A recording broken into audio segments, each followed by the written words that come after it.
Hello, what's up mga bossing at idol ko? Welcome back sa panibagong vlog. Magandang araw po sa inyong lahat.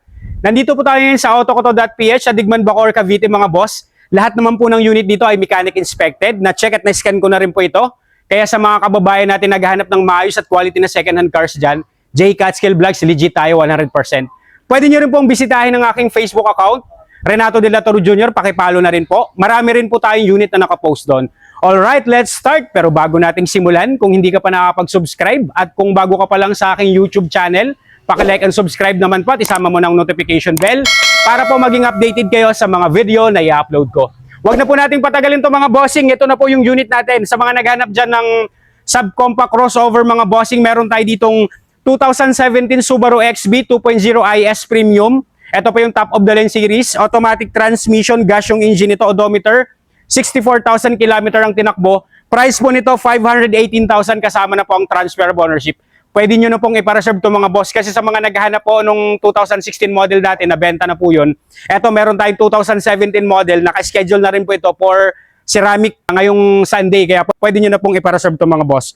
Outside appearance muna tayo mga bossing. Presentable outside appearance. Nakita nyo naman pong itsura nito, kagwapo ng unit natin mga bossing. Mga headlight nito, maayos po. Yan, ang lilinaw po ng headlight niyan. Yan, naka-halogen headlamps, meron na rin tong fog lamps. Tsaka itong maganda sa mga itong series natin, meron na po itong automatic headlight washer po mga boss. Working din po yan. Ending 3 ang plate number nito, registered yan hanggang next year po, March 2027. So wala na talaga yung gagawin, literal na sasakyan nyo na lang to mga bossing. Advanced registration na po ang ginawa ng owner dyan. Kung ano pa yung linaw sa kabila, ganun din dito mga bossing. Nakita nyo naman kung gaano kalinaw po yung mga headlight nyan. Wala naman pong mga crack dyan o lamat po. Nakita nyo naman kung paano rin to na-preserve mga boss. Panalo pa to. Pwede rin pong ipasok to ng financing regarding naman sa financing computation mga boss. Comment down below sa video mga boss at ibibigay ko po sa inyo yung computation nito. Yan, mga gulong nito, naka-Yokohama pong mga gulong nito sa harapan. Makakapal pa po, nasa 85% trade life pa po. Ayan, actually, baon na baon pa yung kamay ko. Naka 17 inches two-tone alloy wheels, yung stock mags niya, wala naman pong gutter marks yan, malilinis po yan mga bossing. Maayos yung kulay niya, tsaka nakita niyo naman yung mga bubong. Etong maganda sa mga top of the line series mga bossing, meron na tong sunroof. Ayan, kagwapo ng sunroof niyan. Lahat po working, all power and all mechanism working po dyan lahat mga bossing. May roof rail na po ito. Kung papalagyan nyo naman po ng roof carrier, may abang na po yan. Tapos meron na siyang meron na siyang repeater na signal light dito sa ating side mirror. Tapos automatic retractable side mirror din po yan. Gumagana rin po yan mga boss. Ayan, naka-keyless entry na to. Yung mga gitong series natin na Subaru XB 2.0 IS Premium mga boss. Ganon din po kung ano po yung kapal ng gulong sa harapan, ganon din po sa likod. Ayan mga bossing, panalo tong unit natin. Ayan mga taillight, check nyo yung mga taillight nito. Malilinaw din po yung mga taillight niyan. Maayos po yung mga taillight niyan. Ang kagandahan nito mga boss, all-wheel drive na to. Kaya kung dadalhin nyo po sa mga matatarik na lugar, wala pong problem to mga boss. Working po yung all-wheel drive niyan. Ayan, ganun din po sa side na to. Makinis pa tong unit natin. May isang panel lang po ang na-retouch dito kasi sobrang selan po ng first owner nito. Kaya kahit yung mga hairlines na po na scratches doon, yung sa kabilang door, pina-retouch na po yan mga boss. Check natin interior nito. Ayan, pag tayo po ang nagbablog mga boss, sini-scan naman po natin yung unit. Ayan, meron pong nabasa dyan sa scanner natin yung sun load sensor. Ganun po yung niyan, mga Subaru, lalo na pag ini-scan mo sa mga malililim po. Pero pag nilagay nyo naman po sa arawan to, pag ini-scan natin sa init, wala po, hindi niya po masisense pong sun load sensor na yan. Pero wala pong kinalaman po yan sa kung may problem o may fault code, wala po yan mga boss. Ayan, nakita nyo naman kung gaano kalinis yung dashboard nito mga boss. Tsaka yung steering wheel. Ayan, multi-function steering wheel. Tapos naka-tilt and telescopic na po yung adjustable na po yung steering wheel natin. Meron na rin tong cruise control mga boss. Tapos yung premium leather seats niya, nakita nyo naman kung gaano po ka-fresh sa 2017 model. Yung iba po kasi sa mga itong edad, mga leather nila nagka-crack na, pangit na tingnan ito. Presentable po talaga tingnan.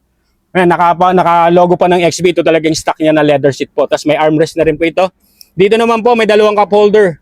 All power and all mechanism, power mirror, power window, retractable, tapos yung central locking working po lahat.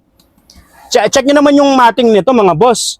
Yun, nakita nyo yung stock matting na Subaru, yun po nalilinis po nyo, wala man lang kamantsa-mantsa. Talagang malinis talaga at intact talaga. Garantisado talagang maayos yung unit natin ito. Ayan, start po natin yung engine nito.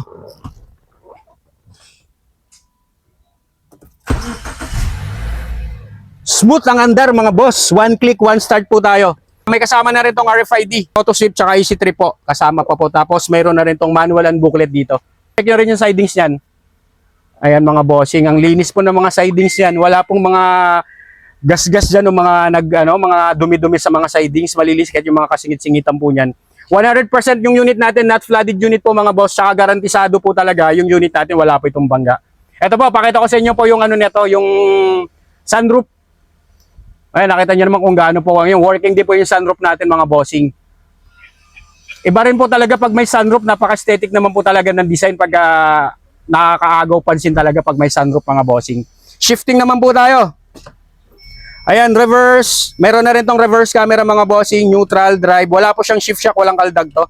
Maayos pa talaga tong unit natin kahit 2017 model mga boss. Pag pinuntahan nyo po ng actual to, sigurado naman po talaga ako magugustuhan nyo to. Ayan, aircon po natin mga bossing, naka-dual ice-cold aircon with automatic climate control to mga boss. Tsaka naka-touchscreen head unit, yan po yung stock na head unit ng Subaru XB natin na premium mga boss. Ayan, malamig yung aircon mga bossing, tsaka yung mga pang-ilalim nito, all goods. Wala naman pong mga unwanted noise, walang kalampag. Kahit po yung owner nito talaga napakaselan pag nag-check talaga ng Subaru. Hindi talaga tayo mapapahiya nito. Nakita nyo naman yung steering wheel pa lang.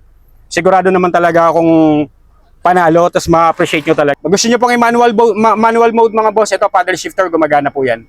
1, 2, working po yan yung paddle shifter natin. Actual mileage, check nyo na rin po, 64,772. Not tampered 100% mga boss. Only check, only scan. You can bring your own trusted mechanic para naman po makita nyo po ng actual at ma-check nyo po ito. Pero sa mga nagtitiwala po sa vlog ko mga bossing, garantisadong maayos naman po talaga yung unit kagaya ng sabi ko sa inyo kanina. Talagang sulit na sulit takbuhin to mga boss. Check natin second row nito. Ayan mga bossing, check nyo naman yung second row nito, mapapawaw ko naman talaga mga boss. Actually, sariwa na nga yung 2016 model na blinag ko dati pero mas fresh to. Bukod sa mas mababang milyahe, nakita nyo rin naman yung mga upuan nito. Tsaka yung ceiling, kung gaano kalinis mga boss. Ayan, check yung ceiling niyan. Alagang-alaga talaga. Ayan, tsaka ito naman pong Subaru XB natin. Yung safety features nito, 6 na airbag ang mayroon dito sa Subaru XB natin na premium. Meron po sa harap, 2 front, 2 side curtain, 4, ayan, sa gilid, sa likod meron din. Tsaka check nyo naman po yung nito, yung matting na stock. Andyan po, nakita nyo po. May aftermarket lang po na matting yan, pero kahit tuklapin nyo rin pang ilalim yan, all intact. Maayos pa to mga bossing. Talagang sulit na sulit kung titingnan nyo naman ng actual to mga boss, walang problema. Meron na rin to nga rear center armrest po, tapos may 2 cup holder. Okay po yung space ng legroom tsaka headroom nito. Bossing, pakita mo nga mula dito yung view papunta sa natin, sa sunroof natin. Ay, nakita nyo naman kung gaano po talaga ka-presentable at talagang elegante talaga ang design na itong Subaru XB mga boss. Advantage po din po rin to ang ground clearance nito. Pakita mo nga boss yung ground clearance natin. Kung ayaw nyo po mag-sedan ito, magandang ground clearance itong XB natin. Subaru XB natin. Check natin cargo bay nito. Cargo bay natin, may trunk tray na rin po yan mga boss. Para naman po yung mga ilalagay yung mga basa-basa, hindi sa misi tingnan. Malinis talaga. Kahit tuklapin nyo po yung yung ilalim niya, nakita nyo naman po. Reserbang gulong, naka-Bridgestone po ang reserbang gulong niyan, stock na stock, kompleto po. Ayan, nandyan na rin po yung tools niyan. Halos hindi pa po nagagamit tong reserbang gulong niya mga boss. Nakita nyo mga ilaliman kung gaano po kasariwa yung unit natin. Yan o. Walang pintas to mga bossing, pwede sa mga masasela nating buyer. Tsaka ito, pwede nyo pong, gusto nyo pong gamitin. Yan. Mayroon pa siyang ganyan kung gusto nyo pong naka-cover yung mga ilalagay nyo dyan kung ayaw nyo pong ipakita. Ayan po yung view natin. Likod papunta sa harap. Ayan po yung view natin. Ganon siya ka-intact yung unit na to. Quality sa mga naghahanap ng Subaru dyan mga bossing. Tsaka sa mga gustong i-financing to, pwede nyo na pong i-para-serve to. Ayan, sa mga kababayan nating OFW na naghanap ng Subaru sa akin na naunahan po ay sa 2016, eto na po. Available natin yung unit 2017 model. Ipapakita ko lang sa inyo mga boss yung automatic headlight washer natin.